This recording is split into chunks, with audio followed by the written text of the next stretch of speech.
Hello दोस्तों, आप सभी का स्वागत है हमारे YouTube चैनल कविंदर भैया पर। आज के इस वीडियो में कक्षा 6 के हिंदी अक्षरा यूपी बोर्ड के पाठ 10 को पढ़ेंगे।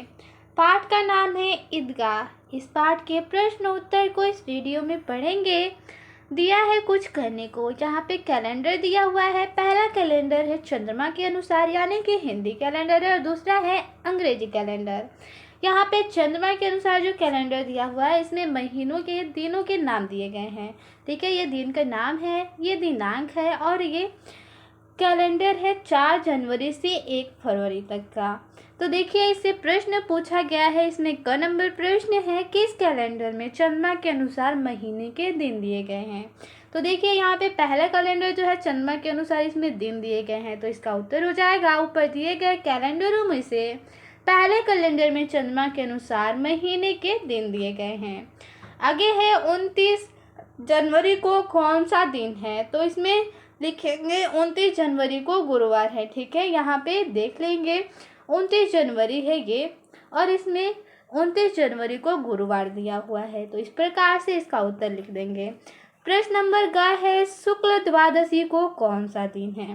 तो देखिए, यहाँ पे जो कैलेंडर है हिंदी कैलेंडर इसमें शुक्ल द्वादशी दिया हुआ है। यहाँ पे शुक्ल द्वादशी को पूछा है कौन सा दिन है, तो ये हो जाएगा शुक्रवार। ठीक है, ये शुक्ल द्वादशी है, यहाँ पे दिया है इसका दिन शुक्रवार, तो इसका उत्तर हो जाएगा शुक्ल द्वादशी को शुक्रवार है। आगे है विचार और कल्पना से पहला प्रश्न। आप भी अपने आसपास लगने वाले किसी मेले में अवश्य गए होंगे। लिखिए कि आप किस मेले में गए थे और किसके साथ गए थे। तो यहाँ पे और भी प्रश्न है, यह मेला कहाँ और कब लगता है, मेले में कौन कौन सी दुकानें लगी थीं, आपने क्या क्या खरीदा और क्यों, मेले में घूमते समय क्या क्या सावधानियाँ रखी और मेले में क्या क्या अच्छा लगा आपको और क्या नहीं। अगर आप या आपका कोई साथी मेले में खो जाता है तो आप क्या करते हैं। तो देखिए, आप लोग कभी ना कभी किसी मेले में गए होंगे, तो इन प्रश्नों का उत्तर अपने अनुसार लिखिएगा कि जो मेला में आप लोग गए हैं वो कहाँ लगता है, कब लगता है और कौन कौन सी दुकानें लगती हैं। अगर आप गए हैं तो क्या क्या खरीदे हैं और उसे क्यों खरीदे हैं। मेले में घूमते समय क्या क्या सावधानियाँ रखी हैं आपने और आपको मेले में क्या अच्छा लगा है और क्या बुरा लगा है, और अगर आपका साथी खो जाए तो उस समय आप क्या करते हैं। तो इसको आप लोगों को स्वयं करना है। इसमें प्रश्न नंबर 2 है मेले में किस किस तरह के पोस्टर लगे थे, कोई एक पोस्टर बनाइए, तो इसको भी आप लोगों को स्वयं करना है। आगे है प्रश्न नंबर 3, मेले में कई प्रकार के प्रचार या घटनाओं की आवाज़ें आती रहती हैं, ऐसे ही किसी आवाज़ के बारे में बोलकर बताएं, तो इसको भी आप लोगों को स्वयं करना है। आगे है कहानी से पहला प्रश्न। पहला प्रश्न है नीचे लिखे शब्दों में से सही शब्द छांटकर रिक्त स्थानों की पूर्ति कीजिए। इसमें क नंबर प्रश्न है हामिद के अब्बाजान का नाम, आगे है रिक्त स्थान था, विकल्प दिया है कायम अली, दूसरा विकल्प है आबिद, तीसरा है महमूद और चौथा है मोहसिन। तो हामिद के अब्बाजान का नाम था आबिद, रिक्त स्थान में भरेंगे आबिद। आगे है ख नंबर दुकानदार ने चिमटे का दाम ठीक ठीक, आगे रिक्त स्थान है पैसे बताया, विकल्प है 3, 4, 5 और 6। तो दुकानदार ने चिमटे का दाम कितना बताया, रिक्त स्थान में भरेंगे 5 पैसे। आगे है प्रश्न नंबर ग, हामिद के पास कुल, आगे है रिक्त स्थान पैसे थे, विकल्प है 3, 4, 5 और 6। हामिद के पास कुल कितने पैसे थे, यहाँ पे भरेंगे 3। प्रश्न नंबर 2 है किसने क्या खरीदा, तीर के निशान द्वारा जोड़ी बनाइए। देखिए, एक तरफ नाम दिया हुआ है, एक तरफ जो बच्चे खिलौने खरीदे थे उनका नाम दिया है। तो देखिए, नाम है, बच्चों का नाम है महमूद, मोहसिन, हामिद और समी। आगे इधर खिलौना दिया हुआ है, जो सामान उन्होंने खरीदा था चिमटा, सिपाही, खजरी और भिश्ती। तीर लगाकर इनको सही जोड़ा बनाना है। तो देखिए, महमूद ने सिपाही खरीदा, मोहसिन ने भिश्ती खरीदी, हामिद ने चिमटा खरीदा और सम्मी ने खजरी खरीदी। आगे है प्रश्न नंबर 3, जब सभी बच्चे घोड़ों और ऊंटों पर बैठकर 25 चक्करों का मजा ले रहे थे, तब हामिद दूर खड़ा क्या सोच रहा था? इसका उत्तर होगा, जब बच्चे 25 चक्करों का मजा ले रहे थे तब हामिद यही सोच रहा था कि मेरे पास तो 3 ही पैसे हैं, जरा सा चक्कर खाने के लिए अपने कोष का 1/3 भाग नहीं दे सकता। प्रश्न नंबर 4 है, हामिद महंगे खिलौने न खरीद सकने पर अपने आप को कैसे समझा रहा था? इसका उत्तर होगा, बच्चा और खिलौना दोनों एक दूसरे के पूरक होते हैं। हामिद कितना भी होशियार सही, लेकिन उसके अंदर के बच्चे का मन भी खिलौनों के लिए तरसता था। वह शायद ले भी लेता, परंतु 3 ही पैसे थे। अतः उसने स्वयं को समझाया कि इन खिलौनों की क्या हस्ती है, अभी है और हाथ से छूट गए तो नहीं है। वह मन ही मन उनकी निंदा करने लगा।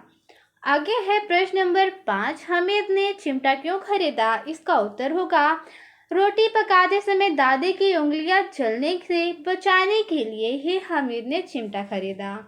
आगे है प्रश्न नंबर 6, हामिद के क्या कहने पर बुढ़िया अमीना का क्रोध तुरंत स्नेह में बदल गया?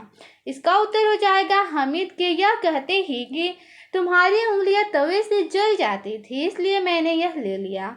यह सुनकर बुढ़िया अमीना का क्रोध तुरंत स्नेह में बदल गया। आगे प्रश्न नंबर 7 दिया है, नीचे लिखे गए वाक्यों को कहानी के क्रम में लिखिए। यहाँ पे वाक्य दिया गया, सहसा ईदगाह नजर आया। दूसरा वाक्य, हामिद ने चिमटा खरीदा। तीसरा, अमीना परेशान थी, हामिद को अकेले मेले कैसे जाने दे। आगे वाक्य है, बुढ़िया का क्रोध स्नेह में बदल गया। नमाज खत्म होने पर लोग गले मिले। चिमटे ने सबको मोहित कर लिया। अमीना दामन फैलाकर दुआएं दे रही थी। इन सभी वाक्यों को क्रम के अनुसार लिखना है, तो देखिए इसको क्रम के अनुसार लिखेंगे। सबसे पहला वाक्य होगा, अमीना परेशान थी, हामिद को मेले में कैसे अकेले जाने दे। दूसरा, सासा ईदगाह नजर आया। नमाज खत्म होने पर सब गले मिले। हामिद ने चिमटा खरीदा।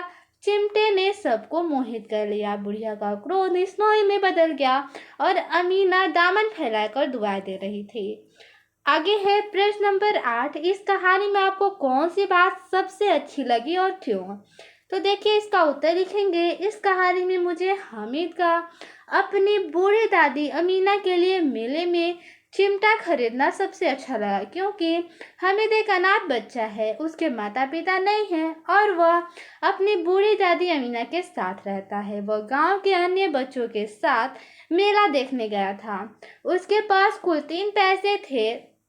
उसके सभी दोस्त मेले में मिठाइयाँ खा रहे थे, शरबत पी रहे थे और खिलौने खरीद रहे थे। हामिद का बाल मन भी अन्य बच्चों की तरह वही सब खाना और खरीदना चाह रहा होगा, लेकिन उसके पास कुल 3 ही पैसे थे और उसने अपने मन की एक न सुनी। फिर उस छोटे बच्चे ने एक जिम्मेदार आदमी की तरह अपनी बूढ़ी दादी की उंगलियों को जलने से बचाने के लिए एक चिमटा खरीदा। आगे है भाषा की बात से पहला प्रश्न। इस पाठ के आधार पर निम्नलिखित वाक्यांशों के लिए एक शब्द लिखिए। देखिए यहाँ पे लिखेंगे वाक्यांश और एक शब्द। वाक्यांश दिया हुआ है, जिसका जवाब न हो उसको एक शब्द में बोलते हैं लाजवाब। दूसरा है, जिसे सहा न जा सके, इसको बोलते हैं एक शब्द में असहनीय या असह्य। आगे है मन को हारने या आकर्षित करने वाला, इसको बोलते हैं मनोहारी। जिसकी गिनती न की जा सके उसको एक शब्द में अनगिनत बोलते हैं। जिसको जीता ना जा सके उसे बोलते हैं अजेय। आगे है देखिए प्रश्न नंबर 2, निम्नलिखित मुहावरों का अर्थ लेकर वाक्यों में प्रयोग कीजिए। मुहावरा दिया हुआ है आंखें बंद करना, इसका अर्थ होता है अनदेखे करना। इसका वाक्य में प्रयोग करना है। वाक्य अपने अनुसार कुछ भी लिख सकते हैं, लेकिन इस मुहावरे का प्रयोग होना चाहिए। तो देखिए वाक्य प्रयोग लिखेंगे, अपने अवगुणों के प्रति आंखें बंद करना ठीक नहीं होता। आगे है दूसरा मुहावरा, पैरों में पर लग जाना, इसका अर्थ होता है तेज चलना। वाक्य प्रयोग लिखेंगे, बालक हामिद इतना तेज चल रहा था मानो उसके पैरों में पर लग गए हो। अगला मुहावरा है राई का पर्वत करना। इसका अर्थ होता है छोटी बात बड़ी करना। वाक्य प्रयोग हो जाएगा जरा सी बात पर इतना झगड़ा, तुमने तो राई का पर्वत बना दिया। आगे है एड़ी चोटी का जोर लगाना। इसका अर्थ होता है पूरी कोशिश करना। वाक्य प्रयोग होगा कक्षा में प्रथम आने के लिए हामिद को एड़ी चोटी का जोर लगाना पड़ा। अगला मुहावरा है बाल बांका न होना। इसका अर्थ होता है कुछ भी हानि नहीं होना। वाक्य प्रयोग होगा जिसका ईश्वर रक्षक होता है उसका कभी बाल बांका नहीं होता।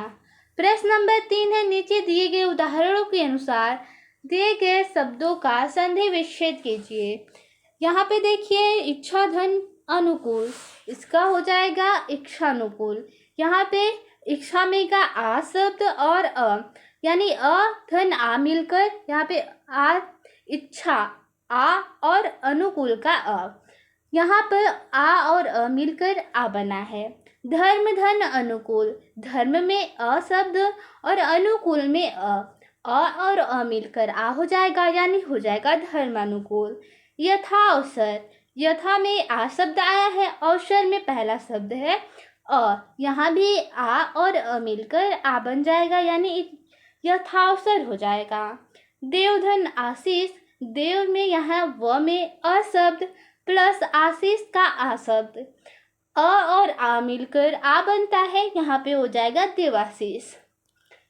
प्रश्न नंबर 4 है पाठ में आए सुई धागा और सानी पानी जैसे पाठ में आए योजक चिन्ह वाले शब्द जोड़ों को छाट कर लिखिए।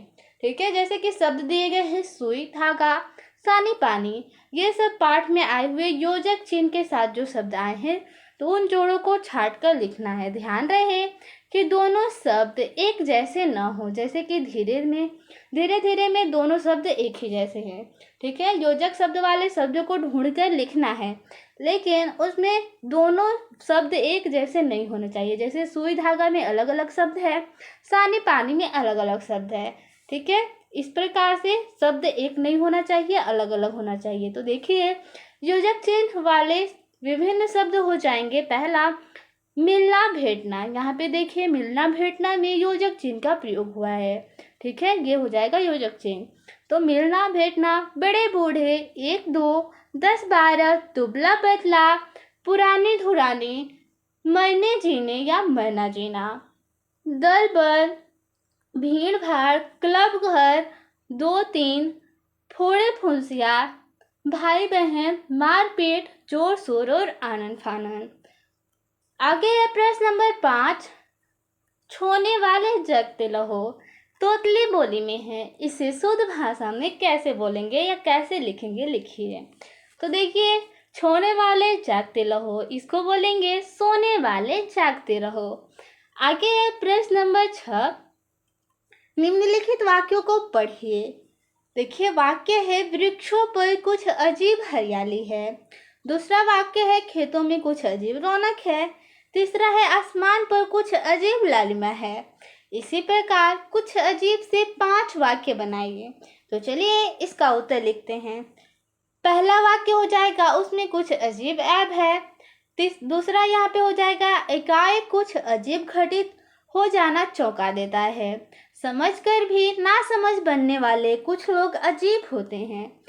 मिथले आते समय कुछ अजीब सा अनुभव होता है। दुनिया में कुछ अजीब बनकर रहना हास्यास्पद बना देता है। इस प्रकार से देखिए कुछ अजीब यहाँ पे 5 वाक्यों में प्रयोग हुआ है।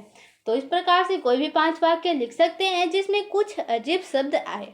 आगे है प्रश्न नंबर 7, इस कहानी को अच्छी तरह से पढ़कर अपनी मातृभाषा में सुनाइए। तो इसको आप लोगों को स्वयं करना है। मिलते हैं अगले वीडियो में। धन्यवाद।